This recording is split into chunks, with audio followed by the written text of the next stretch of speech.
तो इस एपिसोड हम देखने वाले हैं कि डोरेमोन किडनैप हो जाता है और उसके साथ क्या होता है।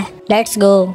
मूवी शुरू होती है और हम 22वीं सदी में डोरेमोन को देखते हैं। डोरेमोन भागकर अपनी क्लास पार्टी में जा रहा था। डोरेमोन को उस पार्टी में इनवाइट किया गया था।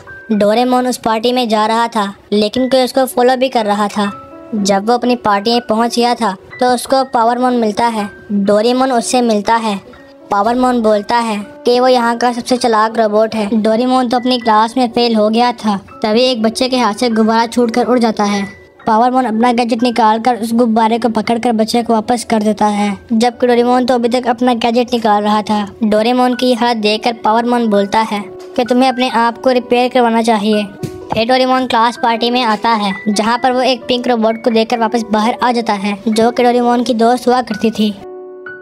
फिर हम नोबिता को देखते हैं जो बाहर खेलने जा रहा था लेकिन उसकी मॉम उसे रोक लेती है।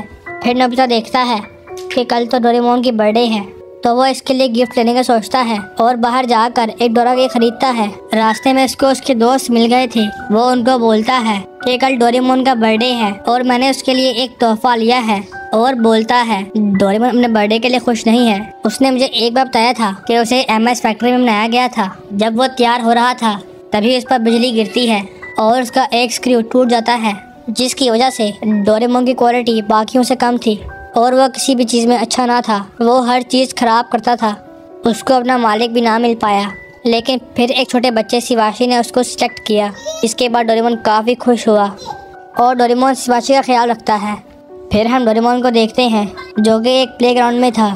तभी उस पर एक रोबोट हमला कर देता है। डोरेमोन वहाँ से भागता है और उससे फाइट करता है लेकिन वो रोबोट डोरेमोन को पकड़ लेता है और उसको शॉक मारता है।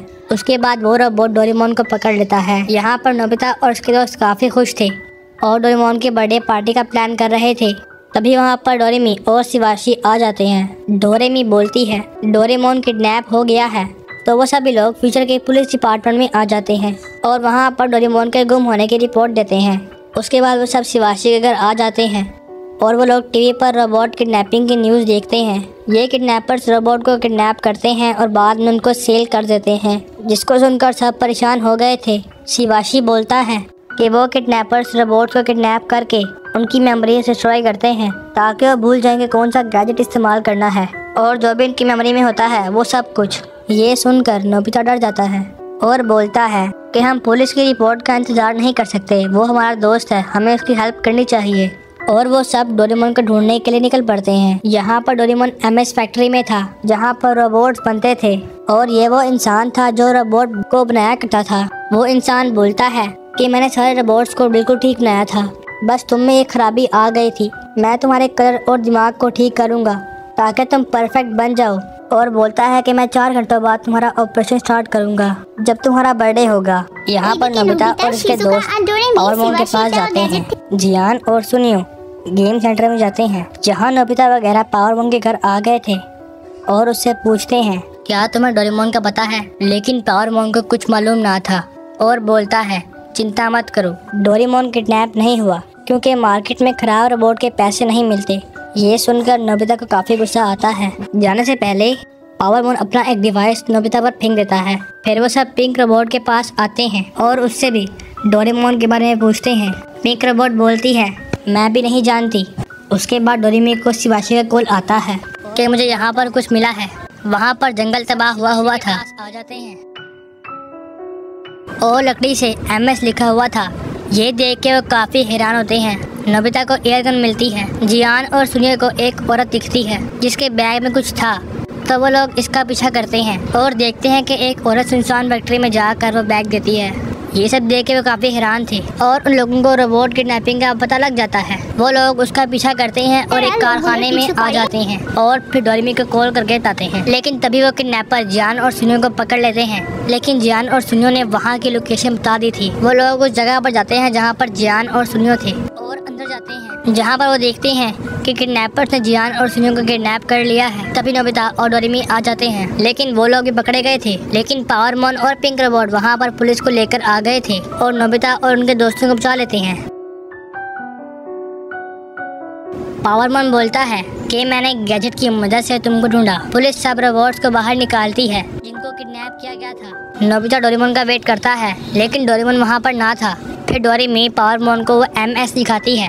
पावरमैन बोलता है MS मात्सुशिबा फैक्ट्री। मैं समझ गया, डोरेमोन मात्सुशिबा फैक्ट्री में है जहाँ पर रोबोट्स बनते हैं।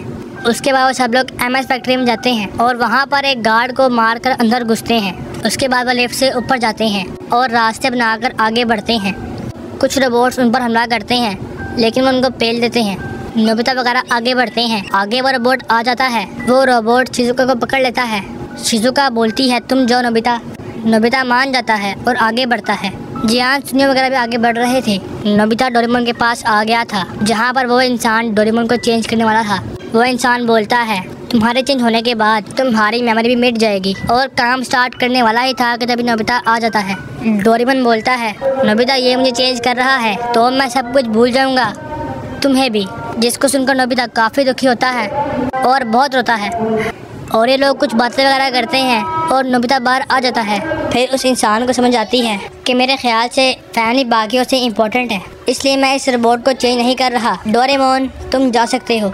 फिर डोरेमोन बाहर आता है और काफ़ी हंसता है और बोलता है कि मैं वही डोरेमोन हूँ, जिसको देखकर नोबिता काफ़ी खुश होता है और काफ़ी रोता भी है। और फिर ये लोग अपने टाइम में आ जाते हैं और इसके साथ ये एपिसोड एंड होता है।